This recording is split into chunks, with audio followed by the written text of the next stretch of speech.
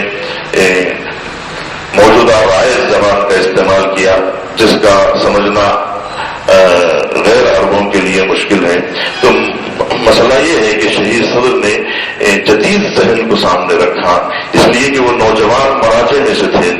نوجوان مجتہدین میں سے تھے، لہذا انہوں نے نسل جدید کا خیال رکھا، پرانے طرز سے ہٹ کے نئی راہیں کھولی اور نئے ابواب کا اضافہ کیا، اور اس طرح سے انہیں نئے افکار دیے، نئے نظریات دیے، اور یہ بتایا کہ اجتہاد کا اصل مفہوم کیا ہے، ابتداء اور شہید صدر نے جو نئی راہیں کھولی ہیں، وہ نئی راہیں آنے والی نسل کے لیے، آنے والے علماء کے لیے، اب بھی حوزات علمیہ میں آج بھی شہید صدر کی کتابیں حوزہ علمیہ میں پڑھائی جاتی ہیں اور کورس میں شامل ہیں۔ تو یہ کوئی آسان بات نہیں ہے کہ شہید صدر کی کتابوں کو کورس میں شامل کیا گیا ہے، اجتہاد کے کورس میں شامل کیا گیا ہے، اور جو لوگ مجتہد بنتے ہیں انہیں ضروری ہو جاتا ہے کہ وہ شہید صدر کے افکار کو پڑھے، شہید صدر کے نظریات کو پڑھے بغیر آج کا مجتہد نہیں ہو سکتا ہے۔ تو یہ بات کوئی معمولی بات نہیں ہے،